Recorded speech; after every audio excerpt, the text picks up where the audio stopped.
Ladies and gentlemen, football is officially back. Yes. Season opener is tonight. We've been waiting for this moment for a long time. And also, football is back every Sunday until February 12th or 13th, something like that. But we're back. We are back. So tonight, I've been talking about it for a while. We have a blockbuster game. We have the defending Super Bowl champions, the Los Angeles Rams, hosting the Super Bowl favorites, apparently, in the Buffalo Bills. It's to the point to where people are believing in the Buffalo Bills that they are a 2.5-point favorite heading into SoFi Stadium tonight, when the Rams virtually got the band back together, and yet they're a 2.5-point underdog at home against the Buffalo Bills. That's how serious the Buffalo Bills are highlighted to be this year. And I get it. Yeah, so game's at 7:20 Central Time. So there are a few things I am looking forward to this game. I mean, for starters, Josh Allen, I'm looking to see if he's going to take that next step, which he did last year for sure. I just want to see if he's going to take that one last step into official elite status we all expected to happen this year. The way he finished last year was sensational in the playoff game. He started off strong in the beginning of last year. In the middle of the year, it started to fade a little bit, but in that playoff game against the Kansas City Chiefs was probably the most impressive I've seen him in his entire career. I just want to see him do it consistently now. Can he strike fear into opposing defenses, particularly the Rams tonight, to where you have to worry about him as a passer and as a runner here? That's what I want to see. Can Josh Allen do that? Also, what I'm looking forward to in tonight's game is the new additions on both sides of the ball. For the Rams, they added Bobby Wagner, who was a first ballot Hall of Famer linebacker. That man is sensational. Came from the Seattle Seahawks. And I'm curious to see what Allen Robinson does as the number 2 wide receiver, playing with Matthew Stafford, who is the best quarterback he's ever played with going forward. I know quite a bit about Allen Robinson, him being a former Chicago Bear. And if he can put up numbers when Mitchell Trubisky was at quarterback, I'm pretty sure he's going to have a sensational season with Matthew Stafford throwing in the ball. Just saying. And then for the Bills, they added Von Miller, who was on that Super Bowl team from the Rams. That was a huge signing for the Bills. Huge. They needed a pass rusher. They needed somebody of his expertise, of his experience, of his leadership on defense. Bills' defense was already solid to begin with. But they don't have Tre'Davion White. I think he's still coming back from that ACL injury. They're going to have to start a rookie at corner of some sort, or a backup per se.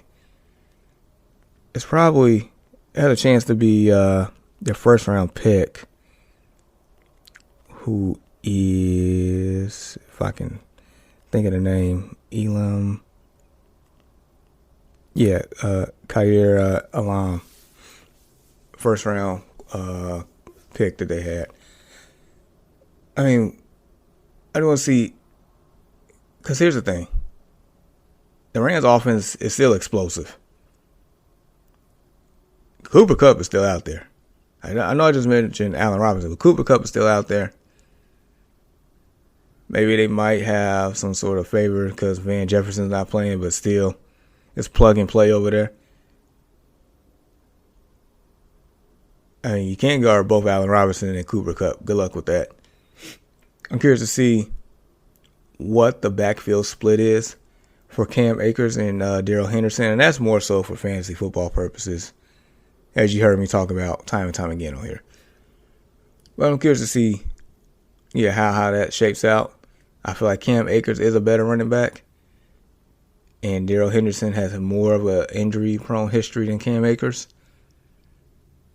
But we'll see how that shapes out. On the other side of the ball, I am curious to see what the backfield is for the Bills as well. Devin Singletary, it seemed like at the end of last year, he ended up taking over that job, as Zach Moss has been a healthy scratch a few times. They drafted running back James Cook. He might be the third down back. I mean, we'll see what happens there. I'm just curious to see how many touches Devin Singletary gets once again for fantasy football purposes. They just signed Dawson Knox to a contract extension for over the next 4 years. So he's not going anywhere. He's one of Josh Allen's big red zone threats last season. They added Jamison Crowder. Stephon Diggs is back. Gabriel Davis. That man right there has a chance to have a sensational season. Sensational. Last time I checked, last time I saw him, I'm pretty sure he had 4 touchdowns against the Kansas City Chiefs in the playoff game, which the Buffalo Bills did win that game. It just, they just had 13 seconds left on the clock. So, yeah. This game should be fun. Very fun. Very exciting. NFL did an outstanding job of making this the first game to get interest and for it to be a primetime game. Good job, NFL. It may not be a lot of things you do right, but this one you definitely did right. All right, and so with the NFL season being underway, I listed a few predictions here. I'm not going to go through everything. I'll say some for later. Maybe save a little for Sunday. We'll see. But all right, so as far as, I guess, player awards, my MVP prediction here is going to be Josh Allen. Just talked about him. Just talked about the fact that, at the end of last year, we saw him progress into an elite passer and runner.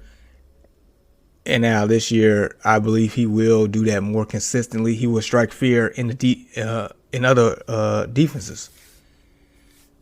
They will have to really game plan for him. And also, I think the Buffalo Bills is probably going to end up with the best record in the NFL. And that contributes to the MVP as well. I mean, a lot of people are predicting them to win 12 games, which is quite a bit. But the fact is, they have them, basically their prediction is like head and shoulders above the next teams as far as win-loss record.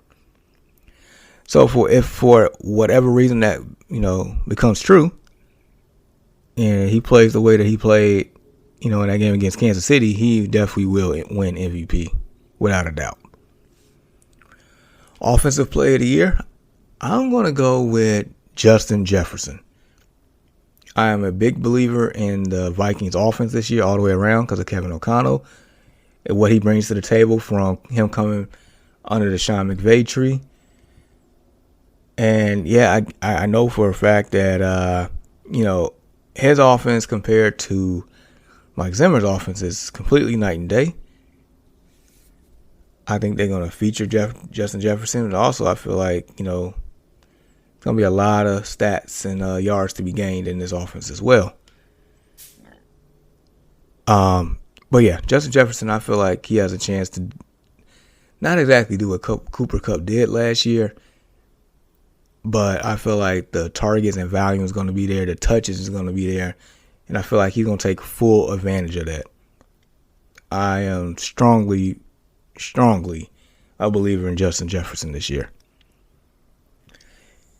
Defensive Player of the Year, I want somebody that, that's more up and coming. I know you still got your Aaron Donalds of the world, who is pretty much the Lawrence Taylor of this generation, so it's kind of hard for me to go against that, right? You got TJ Watt and Myles Garrett, who are sensational. But I'm going to just go on a limb. I'm going to actually pick Micah Parsons. Reason being, for one, he has the mindset that he wants to be the best player in football, let alone the best defensive player in football. He has that mindset. Two, the way the Cowboys are currently set up, outside of him and maybe Trayvon Diggs to a certain extent, and DeMarcus Lawrence, if he's actually, plays at a high level, defense isn't as good as advertised. So there's going to be plenty of opportunities for him to actually go out there and make plays. Cowboys are not the same Cowboys team. They lost a lot of people. So I expect, their defense to be on the field quite a bit. So I'm going to give him that as an advantage. Micah Parsons came in and had 13 sacks last year as a rookie. And as he was figuring the game out. So I say, why not? Why not Micah Parsons, right? All right, so in this segment, I'm going to give you all division winners and wild cards. All right, we're going to start with the AFC North. So I'm a big believer of the Baltimore Ravens this year, and I say they take the North. I think Lamar Jackson is going to be king of the North once again. But that's going to be the second toughest division in football, in my opinion.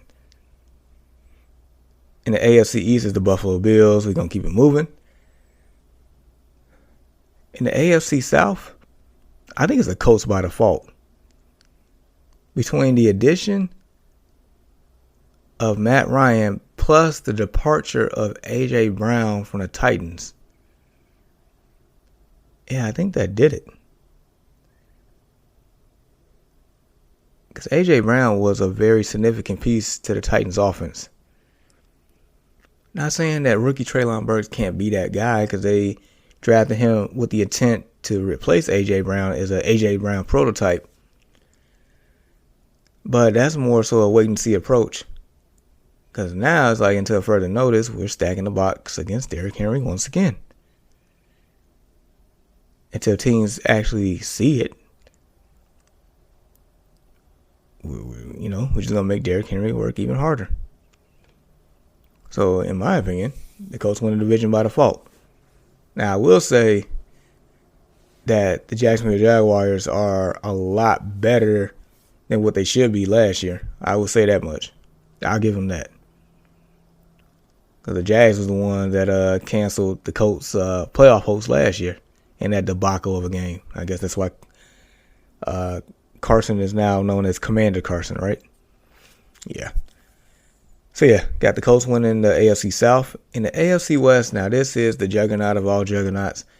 Matter of fact, if they had Sunday Night Football and Monday Night Football every week featuring the AFC West, I would not be complaining whatsoever. Heck, the last game of the regular season was the best game of the regular season between the Chargers and the Raiders last year. That was a sensational football game, one for the ages. And with that being said, I am choosing the Las Vegas Raiders to win this division. Yes, I'm going with the Raiders. It was so many moving pieces in this division. It's insane. I know there's a lot of people predicting Kansas City still win this division. I don't see it right now. And maybe I'm foolish for picking the Raiders. Maybe I'm foolish to bet against Kansas City right now, but I really believe that losing Tyreek Hill is a significant difference for that team.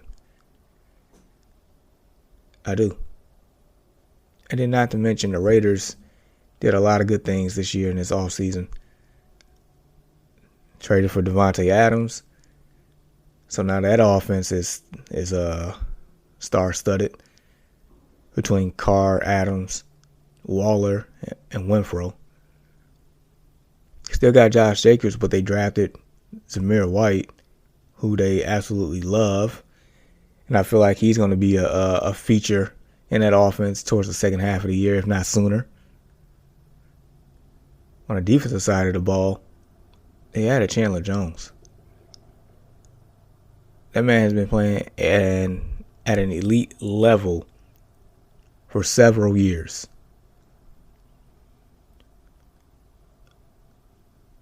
So I just believe in the Raiders. The Raiders was right there. Raiders got into the playoffs. Raiders, they have a better coach now, Josh McDaniels. Derek Carr has a chip on his shoulder. He has something to prove out here. I think we're gonna see it. I know the Chargers are basically all in. They, added plenty of pieces to their defense. They made sure they brought the band back together for offense. I know they're formidable, but I haven't seen Justin Herbert in the playoffs yet. And I know I cannot ignore the Denver Broncos with Russell Wilson, but I refer to him as Sierra's husband. Their new coach, their dynamic weapons that were just itching and waiting for a quarterback. So yeah, that division's gonna be fun. But yeah, I picked the Raiders. And as far as my wild card teams, I have the Chiefs, I have the Chargers, two teams I just mentioned, and I have the Cincinnati Bengals. I feel like predicting the AFC top 7 teams for the playoffs is the most ludicrous thing to do right now, based on the fact that I feel like there's 13 teams capable of making the playoffs. So we're going to see how wrong I am on this one. Really quick on the NFC, for the NFC North. I'm with the Vikings. I told you I'm a firm believer of the Vikings this year. I feel like that team's going to be rejuvenated. I feel like it has enough pieces. I feel like the Packers took a step back, especially after trading Devontae Adams. Now, if the Vikings do not win this division, the Packers do, that tells me everything I need to know about those two team situations. So that'll be that. NFC East, I got the Eagles. It definitely won't be the Commanders. It definitely won't be the Giants.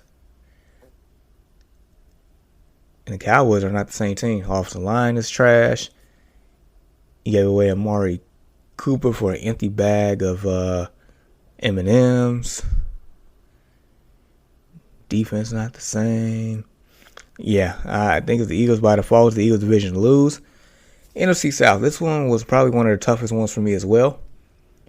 And I'm giving Tom Brady the benefit of the doubt that the Bucs will win this division, but I'm not confident at all because I think the Saints can definitely win this division. Firm believer of that. NFC West, I got the Rams. And in the wild card, I got the Saints, the Packers, and the 49ers. I don't think Arizona gets there. I think their schedule's too tough, and their offense without DeAndre Hopkins for the first 6 games, that hurts. So yeah, just very quick recap. In the AFC, got the Ravens, Bills, Colts, Raiders, and in the wild cards, Chiefs, Chargers, Bengals.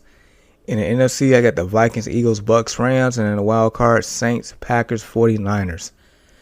So continue to rock with your boy right here on the No Offense Radio and the No Offense Network.